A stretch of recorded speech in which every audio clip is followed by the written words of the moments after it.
nagsisirculate din po sa social media kasi ito pong Christine is signal number 4. So ako kasi hindi po kami naniniwala dyan hanggat hindi po ito ini-issue ng Pag-asa kasi kayo po ang official na nag-i-issue po nito about the typhoon. Kasi nabanggit po ninyo ngayon hanggang signal number 3.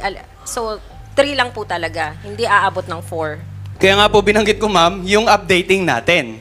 So maaaring sa ating tropical cyclone bulletin hanggang number 3 lang yung maximum na pwede nating itaas. Pero kung magkaroon ng pagbabago sa intensity, sigurado magkakaroon ng ano yun. Domino effect na po yun. Magkaroon ng pagbabago sa intensity or magkaroon ng pagbabago sa pagkilos, then likely magkakaroon po ng pagbabago sa mga lugar na may warning signal, sa mga lugar na posibleng tamaan at tawirin. And remind din po natin ating mga kababayan, no? Unang-una, hindi lamang po yung lugar na tatamaan ng sentro, yung mga lugar na binanggit ko na posibleng magkaroon ng landfall scenario ang dapat maganda. Lahat po ng lugar na may warning signal. Kung titingnan natin dito, kanina binanggit ko halos the entire Luzon area, ilang bahagi ng Eastern Visayas at Northeastern part of Mindanao, kailangan handa po sa epekto ng bagyo. Ayon sa Pag-asa, bahagya pang lumakas ang Tropical Storm Christine at kumikilos ito sa Philippine Sea sa silangan ng Bicol Region. Sa update ng Pag-asa, huling namataan ang sentro ng Tropical Storm Christine sa layong 390 kilometers sa silangan ng Daet, Camarines Norte. Taglay nito ang lakas ng hanging aabot sa 75 kilometers per hour malapit sa sentro at pagbugsong aabot sa 90 kilometers per hour. Kumikilos ang bagyo pa west-northwest sa bilis na 15 kilometers per hour. Dahil dito itinaas na sa signal number 2 ang buong lalawigan ng Catanduanes. Eastern portion ng Camarines Norte, Basud, Daet, Talisay, Vinzons, Paracale at Mercedes. Silangang bahagi ng Camarines Sur, Caramuan, Presentation Garchitorena, Tinambak, Siruma, Lagonoy, Goa, San Jose, Saglay at Tigaon. Eastern portion ng Albay, Rapu-Rapu, Bakakay, City of Tabaco, Malilipot, Malinao at Tiwi. Eastern portion of Sorsogon, Barcelona, Gubat at Prieto Diaz. Northeastern portion of Northern Samar, Palapag, Mapanas, Gamay, Lawang, Katubig, Lapinig, Pambujan and San Roque. Northern portion ng Eastern Samar, Hipapad, San Policarpo at Arteche. Nakataas naman sa signal number 1 ang mga sumusunod na lugar.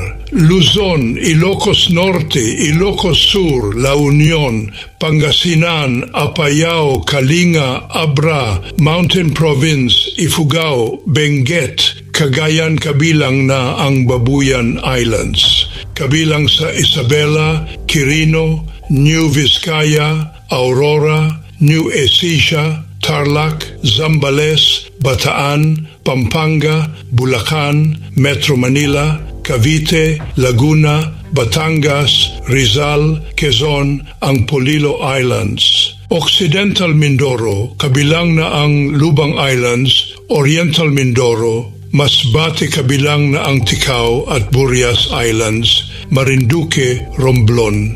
Mga natitirang bahagi ng Camarines Norte, mga natitirang bahagi ng Camarines Sur, mga natitirang bahagi ng Albay, mga natitirang bahagi ng Sorsogon, Visayas, mga natitirang bahagi ng Eastern Samar, mga natitirang bahagi ng Northern Samar, Samar, Leyte, Biliran at Southern Leyte, Mindanao, Dinagat Islands, Surigao del Norte kabilang na ang Siargao at Bukas Grande Group.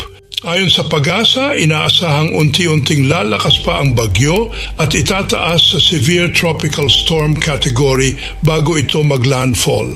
Bahagya naman itong hihina habang tatawid sa Northern Luzon. Ngunit muli itong lalakas habang palabas ng PAR. Narito naman ang mga lugar na nagsuspinde ng klase dahil sa bagyong Christine. Narito ang mga lokal na pamahalaang nagkansela ng face-to-face classes, public at private.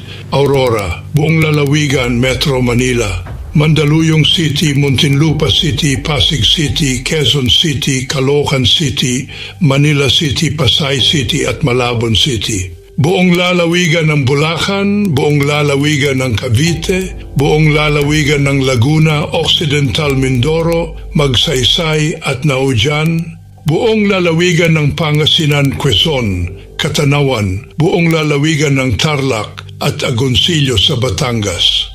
Narito naman ang ulat panahon mula sa Pag-asa. So makikita natin sa satellite image animation ng sentro ng bagyong si Christine ay offshore pa. Nasa karagatan pa po. Pero pansinin natin yung malawak na kaulapan na lalong-lalo na dito nga sa west semicircle na tinatawag natin itong bagyo, talagang tumatama na sa ilang bahagi ng ating bansa, particular na sa mga lalawigan, sa eastern section ng Luzon, ng Visayas at ilang bahagi ng northeastern part ng Mindanao. Sentro ng bagyong si Christine ay tinatayang nasa layong 390 kilometers ang layo silangan ng Daet, Camarines Norte. Tropical storm category, lakas ng hangin umabot hanggang 75 kilometers per hour malapit sa gitna nito at yung pagbugso ng hangin abot naman hanggang 90 kilometers per hour. Sa ngayon kumikilos sa direksyong west-northwestward naman sa bilis na 15 kilometers per hour. At bagamat malayo pa yung sentro nito, mayroon na po tayong nakataas na tropical cyclone wind signal sa ilang bahagi nga ng ating bansa. Sa ngayon, wind signal number 2 nakataas po dito sa mga areas na naka-highlight ng yellow sa lalawigan ng Catanduanes, sa eastern portion ng Camarines Norte at Camarines Sur, sa eastern portion ng Albay ng Sorsogon, sa northeastern portion ng Northern Samar at dito sa northern portion ng Eastern Samar. So ito pong mga lugar na ito makakaranas ng masungit na panahon. Maalon hanggang sa napakalong karagatan. Pag sinabi nating masungit na panahon, mga pag-ulan na pwedeng magdulot ng mga pagbaha, lalong-lalo na sa low-lying areas, pagguho ng lupa sa mga areas na malapit sa paanan ng bundok, lalong-lalo na kung ilang araw na pong nag-uulan sa mga nabanggit nating lugar.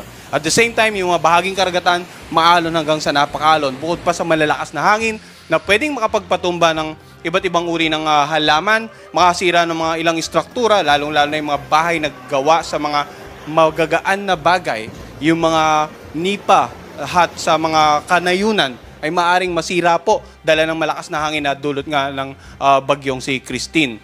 Samantala, yung mga lugar na naka-highlight ng light blue, warning signal number 1 naman po ang nakataas. Dito sa may bandang Ilocos Norte, Ilocos Sur, La Union, Pangasinan, sa Apayao, Kalinga, Abra, Mountain Province, Ifugao, Benguet, Cagayan kasama nga yung Babuyan Island, dito rin sa lalawigan ng Isabela, Quirino, Nueva Vizcaya, Aurora, Nueva Ecija at Tarlac.